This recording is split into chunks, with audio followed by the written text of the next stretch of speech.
Salam dari tim Visi Designer. Tutorial ini akan membahas kerangka kerja untuk perencanaan strategis dan penerapan praktisnya. Diagram ini memperlihatkan ekosistem kerangka kerja strategis. Diagram tersebut terbagi menjadi 4 kuadran dan juga memiliki 3 area berbentuk lingkaran. Posisi kerangka kerja dalam diagram ditentukan oleh peran strategisnya. Yang lingkaran dalam adalah untuk kerangka kerja yang berfokus pada penurunan dan eksekusi. Lingkaran tengah adalah untuk kerangka kerja yang aplikasinya adalah deskripsi strategi. Lingkaran luar adalah untuk kerangka kerja formulasi atau analisis strategi. Kuadran diagram ini sesuai dengan metode dekomposisi kerangka kerja. Kita sering membahas dekomposisi berdasarkan faktor internal atau eksternal, dekomposisi sebab dan akibat atau dekomposisi berdasarkan faktor waktu. Beberapa kerangka kerja ada di beberapa sektor diagram, menggabungkan berbagai peran dalam perencanaan strategis dan menawarkan metode dekomposisi yang lebih beragam. Kesimpulan dari diagram adalah tidak ada satu kerangka kerja yang menyelesaikan semua tantangan. Misalnya, kartu skor berimbang adalah alat utama untuk penurunan dan pelaksanaan strategi. Ini memberi panduan tentang deskripsi strategi, tetapi tidak banyak membantu dalam menghasilkan ide. Oleh karena itu, kami menggabungkan kerangka pelaksanaan strategi dengan alat analisis strategi. Bisnis saat ini beroperasi di lingkungan yang sangat rumit, di mana kita perlu menggabungkan alat untuk perencanaan dan pelaksanaan strategi yang efektif. Beberapa alat untuk menganalisis lingkungan eksternal dan persaingan. Lainnya untuk memilih strategi pertumbuhan terbaik dan bersiap menghadapi ketidakpastian. Beberapa untuk menyusun ide menjadi strategi, dan akhirnya membantu Anda untuk melaksanakannya. Kerangka apa yang kami rekomendasikan? Ini tergantung pada tantangan perusahaan Anda dan sejarahnya dalam perencanaan strategi. Berikut adalah 5 pilihan terbaik kami. Analisis pemangku kepentingan untuk memahami pemangku kepentingan dan ambisi mereka. Kerangka pastel untuk analisis faktor eksternal. Kerangka 5 kekuatan Porter untuk menganalisis lingkungan persaingan. Matriks Ansoff untuk merumuskan strategi pertumbuhan yang efektif. Kartu skor berimbang dengan peta strategi sebagai kerangka inti untuk deskripsi strategi, penurunan, dan eksekusi. Kartu skor berimbang otomatis oleh BC Designer. Di tutorial lain, kami menjelaskan secara mendetail cara membuat peta strategi, melakukan penurunan strategi, dan aspek lain dari kerangka ini. Di tutorial ini, kita akan fokus pada penggunaan kerangka lain yang mendukung eksekusi strategi utama. Banyak kerangka dari diagram ekosistem dapat diakses oleh pengguna BC Designer dalam bentuk template. Akses template di BC Designer di bagian kartu skor saya. Klik baru, kartu skor baru, template lainnya, jumlah template yang tepat untuk kartu skor strategi. Template ini menyarankan beberapa strategi umum yang dapat Anda mulai. Sebagai contoh, dengan keamanan cyber atau strategi keberagaman dan inklusi, Anda akan mendapatkan ide untuk beberapa tujuan.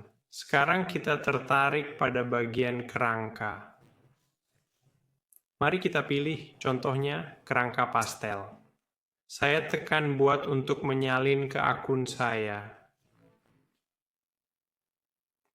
Jika Anda mencari untuk meninjau teori di balik kerangka kerja dan mendapatkan saran praktis dari situs kami, lihat artikel kami.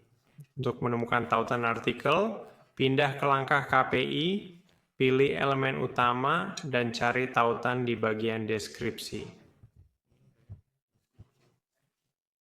Seringkali kami menyertakan infografis dalam artikel untuk membantu tim Anda memulai dengan template. Di bagian peta strategi dari template ini, Anda akan menemukan perspektif yang sesuai dengan pastel elektronik. Itulah metode dekomposisi yang disarankan kerangka kerja untuk lingkungan eksternal. Alih-alih menganalisis lingkungan luar secara umum, kami memecahnya menjadi politik, ekonomi, sosial, dan komponen lainnya, dan menganalisisnya satu persatu. Seperti kerangka formulasi strategi lainnya, analisis pastel hanya memberikan ide-ide umum. Gunakan pengalaman tim Anda untuk mengubahnya menjadi ambisi strategis atau tujuan bisnis tingkat tinggi dan menyelaraskannya dengan strategi Anda. Mari kita ambil contoh tren perubahan iklim. Kita bisa fokus pada kejadian cuaca ekstrim dan dampaknya terhadap logistik. Kita bisa kembangkan ide ini dengan mendefinisikan pemangku kepentingan dan risiko, dan mengukur nilai yang kita ciptakan untuk para pemangku kepentingan. Kami telah membahas pendekatan ini secara mendalam dalam panduan penerapan perencanaan strategis di lingkungan yang rumit. Link ke panduan tersebut dapat Anda temukan di deskripsi video ini. Bagaimana menggabungkan temuan kerangka kerja ke strategi? Anda bisa membuat kartu skor strategi baru dan mengerjakan temuan, dan sesuaikan dengan strategi utama. Atau Anda bisa menghubungkan hasil analisis pastel dengan kartu skor yang ada. Di kedua kasus, kami ingin mengaitkan strategi dengan hasil analisis awal, yaitu hasil analisis pastel. Di tab strategi, saya menekan tombol ekspor dan memilih kartu skor strategi yang dituju.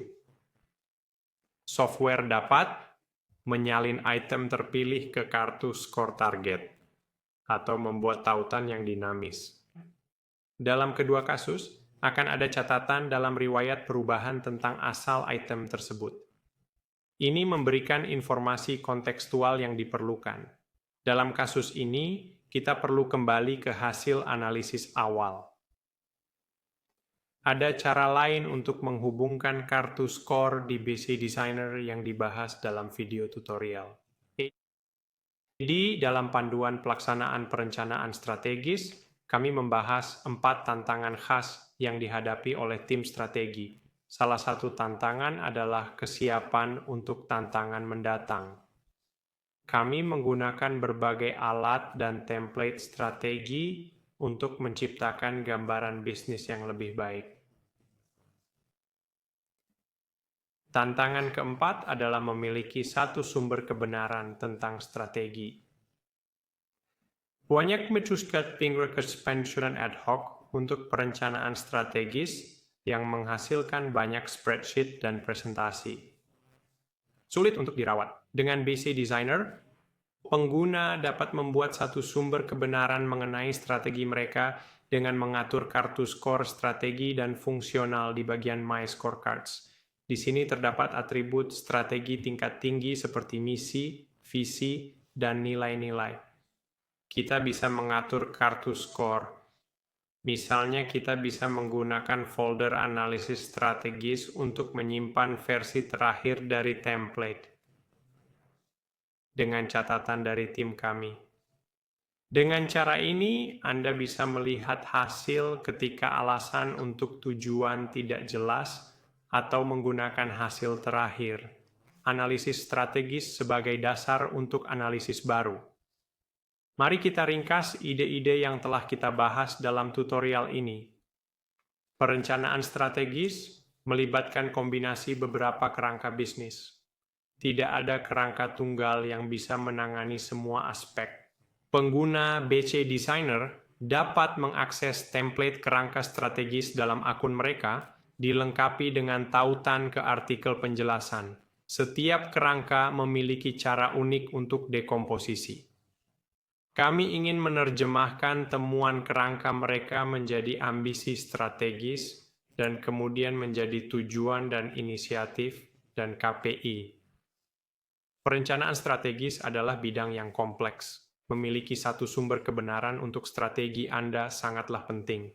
Susun kartu skor strategi dan hasil analisis strategis di ruang kerja strategi Anda untuk digunakan kembali dan memudahkan konsultasi konteks saat dibutuhkan.